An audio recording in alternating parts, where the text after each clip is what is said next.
사전을 취하고 막아요. 그래서 노회장 참 좋아하고 그냥 제 책임하에 정말 했고요. 오늘 아시다시피 판결에 대한 법안 외에 어떤 판사라든지 선고라든지 이런 거 보지 않았고요. 정당 입장도 아니고요. 제가 판결을 170년 전에 이런 결론을 말씀드린 것이고요. 그래서 좀 피곤합니다.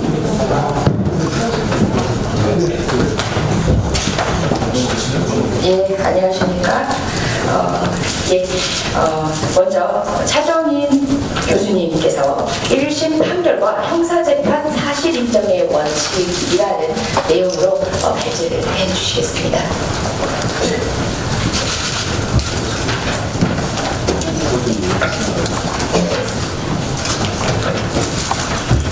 네, 방금 소개받은 차정인입니다.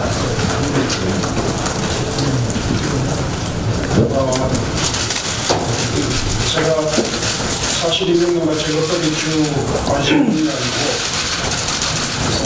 최근 연구 논문도 좀 뽑지만 연속으로 지금 쓰고 있는데 그런 차에 김영수 지사 사건이 불합 중차대한 사건이기도 하고 해서 판결을 쓰기 위해 급히 판결을 입수해서 검토를 해보았습니다.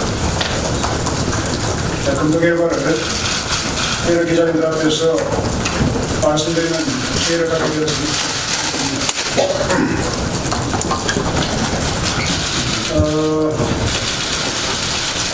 이 사건 김경수 지사는 판결문을 보면 형법 30조, 즉 공동정범으로 기소가 되었습니다. 형법 30조는 2인 이상의 공동하여 죄를 범한 때라고 되어 있습니다. 공동정범의 구조는 기본적으로 업무와 공동실행을 요구를 합니다. 그런데 김경수 지사의 경우는 공동실행이 없는 공모만 있는 경우입니다. 이런 경우에도 공동정범이 될 수 있는 것에 대해서 학계와 실무계가 정말 오랜 세월 동안 31년 동안 개별 내용을 보여오다가 최근이라고 수년, 10년 전입니다. 공모 공동정범이라는 개념을 인정하는 방향이 되었습니다. 그래서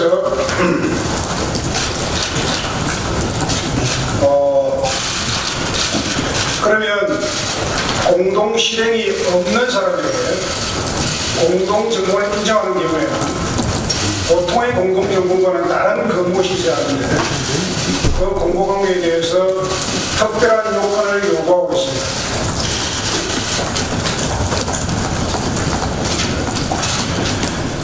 단순 모의에 참여하고 실행을 하지 않은 경우는 공동정범으로 처벌하지 않습니다. 그래서 실행이 없는 경우에는 단순 모의 이상의 그 특별한 무엇이 있어야 되는 것입니다. 그것이 흔히 상하관계, 지위복종관계 등입니다. 공모 공동정범에 인정되는 전형적인 경우는 여러분 그 영화 대부를 보면 그 조직폭력배의 두목이 그 조직원들이 현장에서 총질을 하고 있을 때 본인은 그 집에서 애완동물을 만지고 있습니다. 그렇지만 그 조직폭력배의 두목은 그 조직원들에게 지배관계에 있기 때문에 현장에 나가지 않고도 공동정범이 되는 것입니다. 그것이 하나의 전형적인 예고요. 실제로 공모 공동정범은 우리 판례에서도 조직폭력배 사건에서 많이 인정됩니다. 그래서 공모 공동정범에 인정되기 위해서는 뭔가 지배관계, 제약관계 이런 것이 성립해야 하는데 그것을 표현하는 단어는 지시, 승인, 허락이라는 것입니다. 이번 판결문은 허락이라는 단어를 사용하고 있는데요. 어쨌든 지시, 승인, 허락 이런 것이 성립되어 있는데 지시 승인 허락이 성립되려면 먼저 지시 복종 관계라든지 승인의 경우는 승인과 승인을 받는 관계, 허락의 경우는 허락과 허락을 받는 관계가 있어야 합니다. 그 관계가 있고 지시나 승인이나 허락이라는 행위가 있어야 합니다. 마치 여러분 최근에 문제됐던 미투 사건, 즉 업무상 위력 관계에서 위력 관계가 있고 그 다음에 위력 행위가 있어요. 이 관계라는 것이 중요합니다. 비유컨대, 이것은 비유입니다. 비유컨대 부하가 상사에게 무슨 말을 하더라도 그것은 지시의 관계는 될 수 없습니다. 지시에 해당하는 표현을 하더라도 지시로 지정할 수는 없습니다. 그 관계가 있고 그 다음에 그 행위가 있어야 됩니다. 저는 이 판결문을 보면서 과연 공모공동점검에서 실행행위를 하지 않은 자에게 공동점검을 인정하기 위한 그런 상하관계, 지휘복종관계, 제약관계, 지배관계가 있는가를 충분히 검토해야 하고 그것이 중요한 판단 요소가 되어야 된다고 생각합니다. 제가 판결문을 검토한 결과는 그 부분에 대한 보충적인 설명들이 있지만 결코 충분치 않았습니다. 그래서 이런 지시, 승인, 허락의 관계가 성립하지 않는다. 김용민 변호사님께서 발표해 주시겠습니다. 네, 안녕하십니까. 김용민 변호사입니다. 1심 판결의 구체적인 문제점들을 말씀드리도록 하겠습니다. 준비한 내용에 앞서서 이 사건 판결의 전체 구조 틀을 좀 말씀드려보면요. 객관적인 물증이 있다는 것과 이 물증을 보완하는 진술 증거가 따로 있습니다. 김동원 등의 진술 증거죠. 이 두 가지 증거가 하나로 합쳐져서 결국에 무죄다라는 판단으로 나아갔거든요. 그러면서 이제 이 물적 증거가 많다라는 얘기를 하고 있습니다. 그래서 제가 이 판결을 분석하면서 과연 그 물적 증거라는 것이 직접적인 증거가 될 수 있는 것인가, 유죄의 직접 증거가 될 수 있는 것인가를 좀 검토를 했고, 그 다음에 그 물적 증거를 보완하고 있는 진술 증거들은 그러면 과연 제대로 보완하고 있는 것인가, 혹은 신뢰할 수 있는 진술인가, 이런 관점에서 접근을 했습니다. 그래서 먼저 화면 잠깐 보시겠습니다. 지금 판결문에서 얘기하고 있는 물적 증거라는 것은 저기 기재되는 것들입니다. 이 온라인 로그 기록인데 그게 크게 두 가지예요. 2016 11 로그 기록, 온라인 로그 기록이 하나 있고 그 다음에 온라인 정보 보고가 있죠. 정보 보고는 크게 두 가지입니다. 2016 11 정보 보고가 있고 그 이외에 주고받았다라고 하는 온라인 정보 보고가 있습니다. 그리고 또 하나는 이제 시연 동영상. 시연 동영상은 아시다시피 특검에서 찍었던 동영상인 것이죠. 그 다음에 그 아래 보시면 댓글 작업 기사 목록, 그 다음에 기사 URL을 전송했다라는 것들 정도가 지금 판결에서 얘기하고 있는 객관적인 물증인 것입니다. 그러면 저 객관적인 물증들이 이 사건 공소사실에서 유죄를 인정하는데 어떻게 활용됐는지 이것들을 먼저 좀 보도록 하겠습니다. 업무방해 죄를 저지르려면 우리 교수님 계속 말씀하셨지만 고의, 공모하는 경우가 있어야 되고 그 다음에 그에 따라서 실행행위가 있어야 됩니다. 다시 말해서 그 김경수 지사에게 죄를 묻게 하려면 야 이거 같이 만들자라고 합의를 한 이후에 김경수 지사가 거기에 어떤 도움을 줘야 되는 것입니다. 예를 들어 대표적인 게 자금 지원을 해준다라고 하거나 아니면 또 다른 하나가 아까 얘기하셨던 상하관계라면 지시만으로도 공범이 성립될 수가 있거든요. 그래서 자금 지원 등을 했거나 아니면 지시를 하는 관계였다. 이 두 가지 정도가 입증이 돼야 됩니다. 과연 그 저 물적 증거들이 그것들을 입증해 주는지 하나하나 보도록 하겠습니다. 그리고 말씀드리기 앞서서 지금 나와 있는 저 물적 증거라는 것들은 이게 킹크랩과 관련된 물적 증거인 것처럼 법원은 보고 있지만 조금 비틀어서 그 죄가 되지 않는 선풀운동, 수작업에 의한 클릭행위가 선풀운동이었지 않습니까? 그쪽으로 조금 틀어서 보더라도 거의 유사하게 해석이 됩니다. 그래서 이게 킹크랩의 직접 증거다라고 보기 어려운 점이 있다는 거 미리 말씀드리고 가겠습니다. 먼저 로그 기록에 대해서 말씀드리겠습니다. 로그 기록은 저기 보시는 것처럼 개발을 승인했고 그 다음에 사용하는 것에 있어서 어떤 증거로서 활용되고 있는 것입니다. 그런데 로그 기록 자체가 지금 판결에 의하더라도 킹크랩을 사용한 증거라고는 판결은 킹크랩 사용의 증거라고 로그 기록을 보고 있지만 피고인 범행에 대한 직접적인 증거다라고는 얘기를 못합니다. 다시 말해서 킹크랩으로 댓글 순위 조작을 했지만 이게 피고인 김경수 지사랑 직접 연결하는 것은 그 드루킹의 진술이 연동이 되는 것입니다. 승인해줬습니다. 라는 진술이 있어야지 이 로그 기록이 피고인의 유죄의 증거로 직접적인 증거로 쓸 수 있는 것이죠. 그래서 그 부분이 지금 단절이 되어 있습니다. 그리고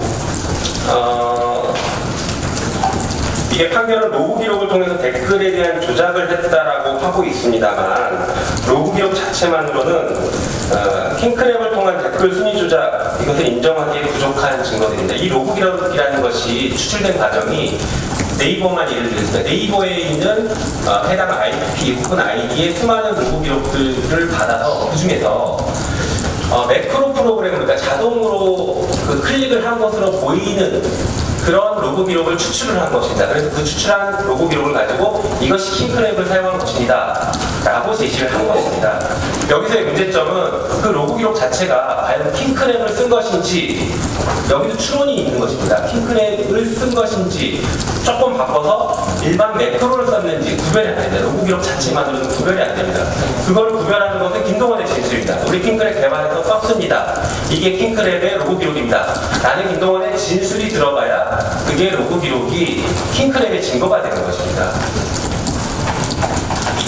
그리고 킹크랩과 그러면 매크로 프로그램이 뭐가 다른 것이냐?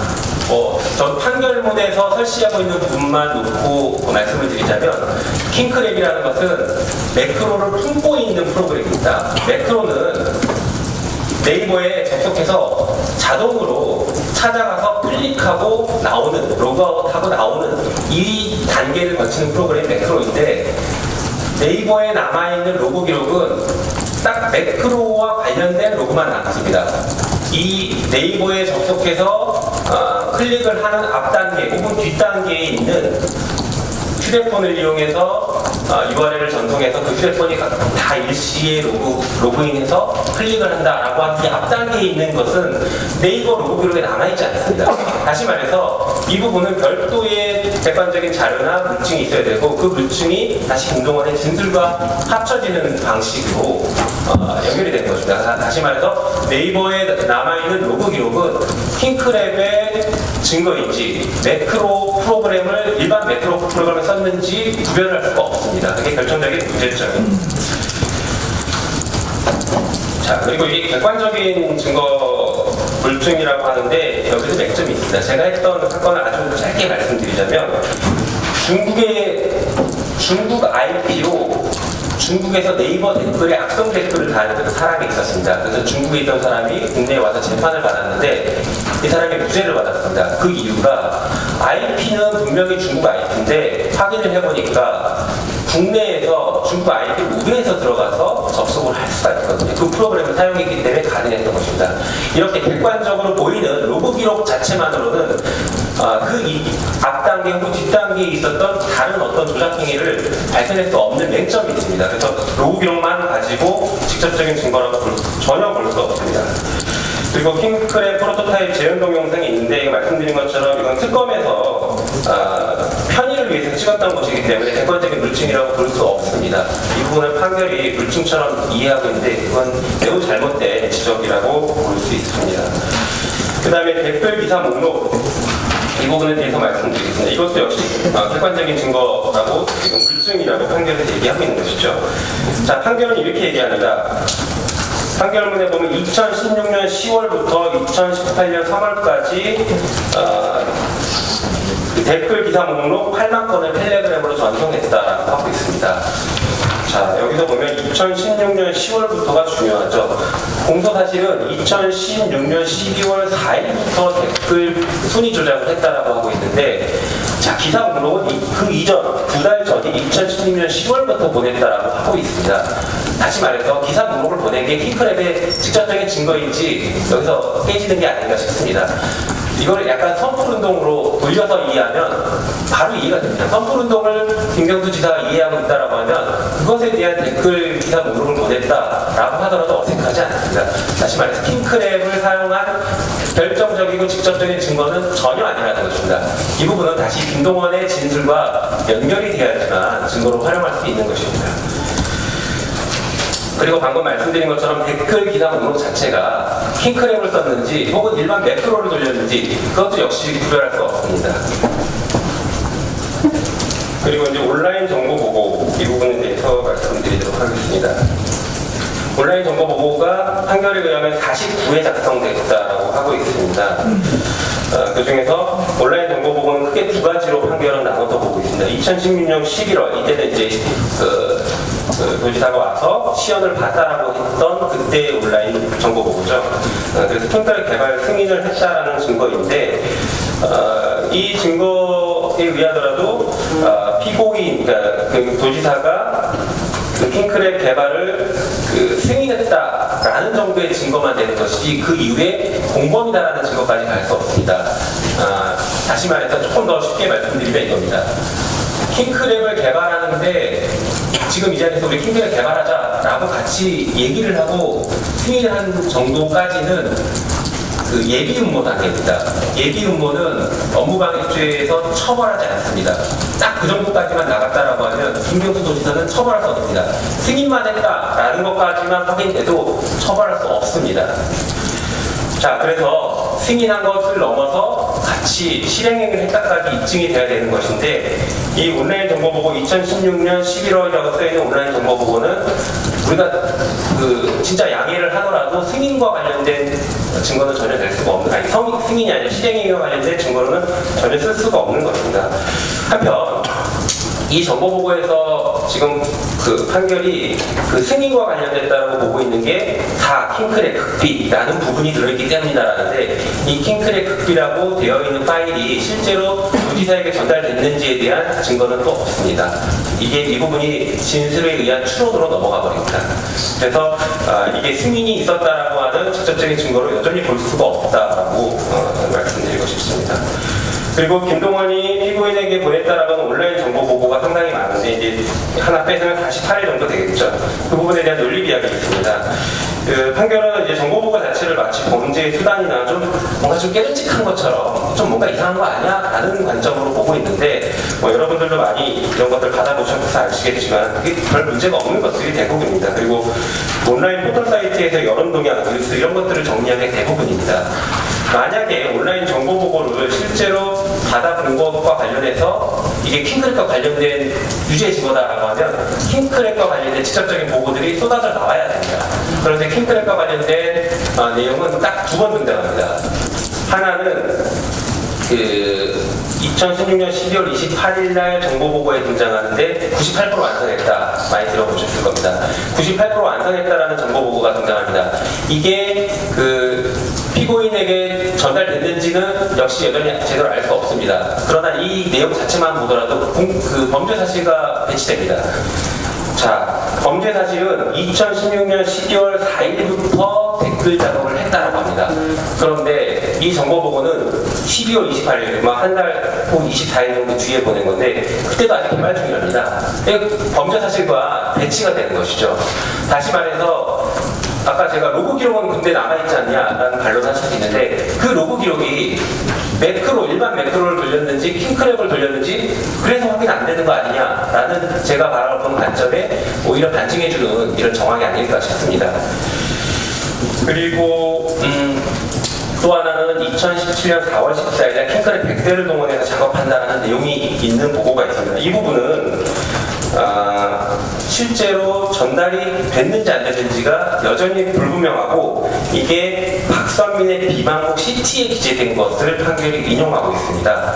그래서 판결에서도 보면 온라인 정보 보고 그러니까 전략회의실에서 봤던 것과 그 비망록에 있는 내용이 서로 다르다라는 점을 인정하고 있습니다. 그래서 실제로 도지사에게 어떤 게 전달됐는지, 물론 확인했는지는 그 다음 문제지만 전달됐는지 부분이 여전히 직접적인 증거가 없고 확인이 안 됩니다. 그래서 유죄의 직접적인 증거로 쓸 수가 없는 것이죠.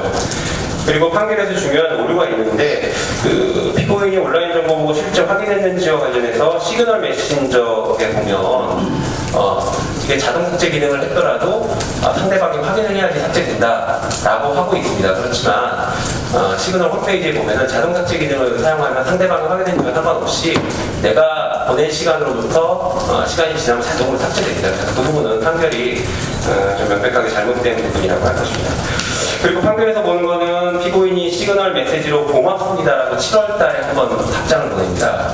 그렇기 때문에 다 확인한 거 아니냐 이렇게 얘기하는데 49번 중에 한 번 답장했다고 모두 다 확인했다라고 하는 건 지나친 논리적 비약이 아닐까 싶습니다. 그리고 이제 이런 물적 증거들이 직접 증거로 쓸 수 없다 보니까 결국에 진술 증거들로 저 비어있는 공간들을 메꿉니다. 그런데 그 진술 증거들이 얼마나 또 허황된 것인지 보도록 하겠습니다. 먼저 증거 능력과 관련된 부분은 생략하고 진술 신빙성 판단 문제점으로 먼저 보도록 하겠습니다. 교수님 많이 설명해 주셨긴 했는데요. 김동원, 우경민, 양상현, 박선배 이 4명의 진술이 이제 주요 진술 증거들인데 판결에서 이 사람들의 진술에 신빙성이 없는 부분을 설명을 했습니다. 그게 크게 3가지였죠. 첫 번째가 피고인의 보좌관에게 시연했다. 또 하나는 피고인에게 100만 원을 받았다. 마지막 3번째는 시연 장면에서 양상현이 창문을 통해서 봤다. 이 3가지입니다. 이 3가지가 판결은 신빙성이 없다, 허위다라고 판단했습니다. 그런데 이 3가지가 나아가는 방향을 보십시오. 이거는 피고인, 그러니까 김경수 도지사를 공범으로 만들기 위한 주요 진술입니다. 공범으로 만들기 위한 주요 진술에 신빙성이 없다라고 판단을 해버렸으면 나머지 공범으로 만들기 위한 다른 주요 진술들도 여전히 신빙성을 없는 것으로 보는 게 대법원 판례의 원칙입니다. 다만 그때 신빙성을 주려면 객관적 증거가 똑같이 돼야 된다는 것입니다. 그런데 말씀드린 것처럼 저런 증거들은 직접적인 증거들이 아니기 때문에 신빙성을 높여주는 객관적 증거라고 여전히 볼 수가 없는 것이죠. 자, 그리고 진술을 조작한 흔적들이 있습니다. 화면 잠시 보시겠습니다. 이게 언론에도 이미 좀 나왔던 것 같긴 한데요. 자, 김동원, 드루킹 김동원, 그리고 그다음이 양상현, 솔본, 그다음에 우경민, 둘리 이 3사람이 구치소에서 작성한 노트입니다. 이 노트를 보시면 먼저 드루킹 것을 보시면 킹크랩 관련 종이 1번부터 5번까지 있습니다. 간단히 보면 킹크랩의 개발은 2016년 9월부터가 맞다. 2. 1차 완성은 2017년 1월임. 3. 그러나 손으로 찍는 것보다 느려서 대선 때까지는 거의 안 쓴. 그 다음에 4번 성능이 좋아진 건 2017년 후반기. 5. 도로 대선에서는 매크로를 사용하지 않았음. 일관된 진술. 이렇게 기재되어 있습니다. 이 내용이 나머지 다른 사람들 2명의 노트에 있는 내용과 거의 일치합니다. 순서까지 거의 일치합니다. 이것이 이 사람들을 접견했던 변호사가 한 자리, 한 접견실에서 계속 순차적으로 접견을 하거든요. 이 노트들을 지속적으로 알려줘가면서 진술을 이렇게 해라 라고 알려준 흔적으로 정황 증거로 매우 강력하게 보이는 자료들입니다. 그리고 여기서 보시면 이게 지금 조작됐을 것 같다는 매우 이제 중요한 정황들인데 이걸 작성한 사람은 드루킹입니다. 그런데 아래 김경수 스모킹건 4항 정도 보십시오. 킹크랩 관련 브리핑을 받고 관련자들의 격려, 2층 로비에서 유리분 라스트 흰 봉투를 드루킹에 줬음. 드루킹이 자기가 그냥 정리한 거는 나에게 줬습니다. 이렇게 쓰는 게 맞는데 드루킹에게 줬습니다. 그런데 저게 드루킹만 그런 게 아니라 둘리, 솔본 똑같이 자기가 쓰면서 자기 이름을 씁니다. 양상현은 봤음.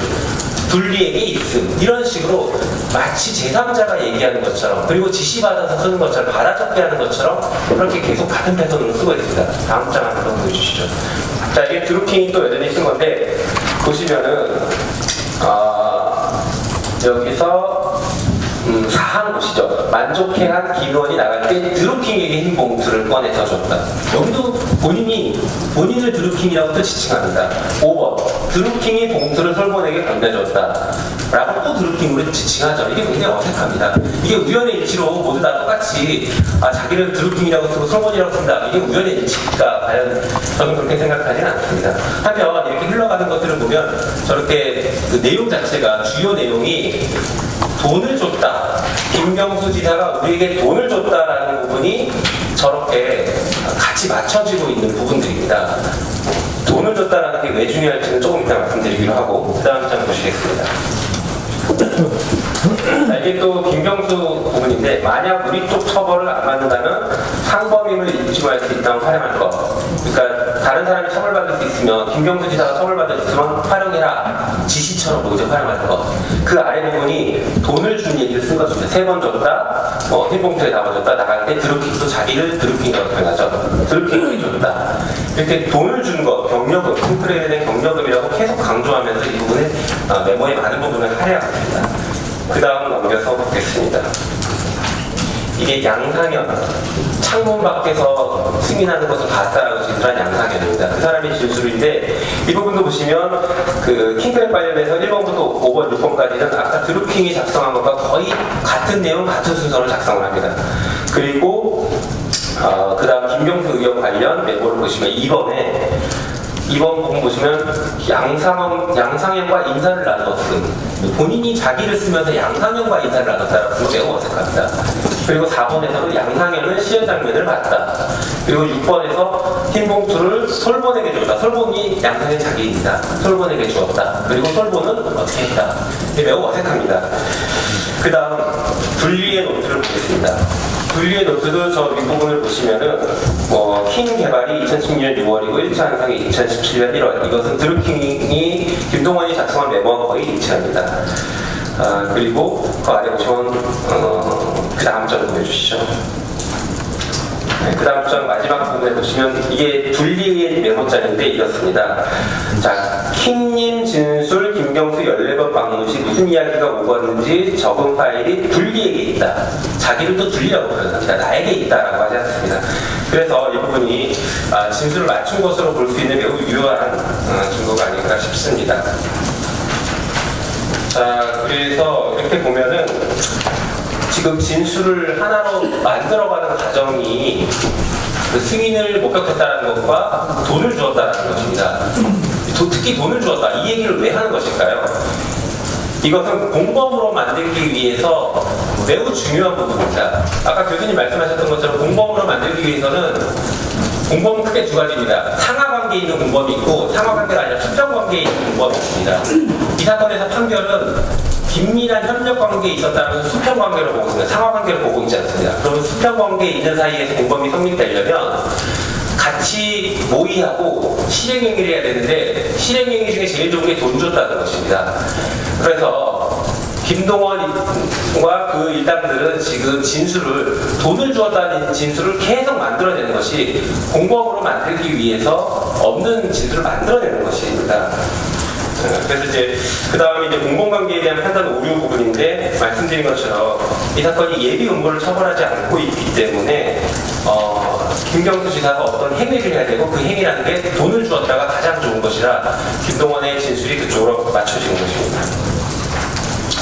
자, 그리고 기타 사정 38페이지의 기타 사정 두 가지는 아주 짧게 말씀드리겠습니다. 이게 판결문에서 인용하고 있는 재벌 계획 보고가 문 대통령이 연설문에 반영됐다라는 부분이 있는데 실제로 어느 부분이 반영됐다라고 했는지는 판결문에 전혀 기재하지 않고 있습니다. 반영됐으면 어느 부분이 반영됐다라고 적는 것이 타당한데 그 부분이 없어서 이 부분 좀 잘못된 게 아닌가 싶습니다. 그리고 그 내용도 이미 언론에 많이 공개되고 있는 내용들이라서 다 알고 있는 내용이라 반영됐다고 보기 좀 어려운 게 아닌가 싶습니다. 그리고 부정적 기사라고 평가했던 부분이 있습니다. 김경수 지사가 드루킹에게 URL을 보냈는데 그 부분이 홍보성 기사가 이기 때문에 정치인으로서 보낸 것이다 라고 얘기를 한 것에 대해서 판결문은 아니다, 부정적 기사도 있기 때문에 댓글 작업을 지시한 게 아니냐 이렇게 보고 있는 것입니다. 그래서 부정적 기사라고 두 가지를 인용하는데 그 기사들을 저희가 인용했습니다. 보니까 기사가 제목은 마치 부정적인 것처럼 보이지만 기사 내용을 보면 그렇지 않습니다. 어떤 이런 문제점이 있어서 문재인 당시 후보 측에서 적극적으로 대응하고 있다라고 해서 경우에 따라서 홍보성 기사로 충분히 해석될 수 있는 것인데 판결에서는 기사 제목만 본 게 아닌가 싶습니다. 그다음에 이제 공직선거법 부분 말씀드리겠습니다. 이 부분은 두 가지만 딱 말씀드리겠습니다. 공직선거법상 선거운동과 관련해서 이익 제공을 해야 처벌하는데 여기서 중요한 건 선거운동과 관련하여의 해석입니다. 대법원은 이렇게 보고 있습니다. 선거운동과 관련하여라는 것은 선거운동에 즈음하여 선거운동에 관한 사항을 동기로 하여 라고 하고 있습니다. 그런데 이 사건에서는 지방선거 때 이익을 제공했다라는 것으로 보고 있는데 지방선거 있기 1년 전에 이미 지금 총영사자의 얘기가 나왔기 때문에 선거운동이 즈음하여라는 해석을 지나치게 넓게 해석한 것이 아닌가라고 볼 수 있습니다. 그래서 법리적인 문제가 있다는 것입니다. 그 다음은 오사카 총영사 제안한 사람에 관련된 판결문에 매우 중요한 모순점이 있습니다. 이 부분 보시죠. 판결문을 잠깐 보여주시겠어요? 자, 보면은 판결문에서 범죄 사실이 있고 판결 이유가 있습니다. 범죄 사실에서는 이렇게 얘기합니다. 오사카 총영사를 제안한 사람이 김동원입니다. 김동원이 제안했고 피고인이 요구를 받아들였다라는 식으로 되어 있는데 판결 이유에서 보면은 완전히 바뀝니다. 판결 이유 그 세 번째 칸 동그라미 4번 보시면 자, 피고인이 오사카 총영사 자리를 먼저 제안한 것이다 라고 얘기하고 있고 결론 부분에 김동원에게 도두영을 오사카 총영사 자리에 추천해 주겠다는 제안을 하였다는 점이 충분히 인정된다라고 해서 완전히 바뀝니다. 다시 말해서 피고인이 오사카 총영사 자리를 먼저 제안했다라고 바뀌죠. 그런데 그 다음 또 판결 이유를 보면 다시 또 바뀝니다. 김동원의 USB에서 발견된 걸 보면 오사카 총영사 자리 인사 청탁한 것은 이라는 표현이 나와서 이때 또 김동원이 도지사에게 오사카 총영사 자리를 부탁하고 제안한 것처럼 보입니다. 오사카 총영사 자리는 이 판결에서 매우 중요한 위치를 차지하고 있는데 판결에서 저렇게 들쑥날쑥 계속 결론이 바뀌고 있습니다. 그래서 이 판결이 지나치게 추측으로 결론을 몰고 간 것이 아닌가 이런 생각이 듭니다.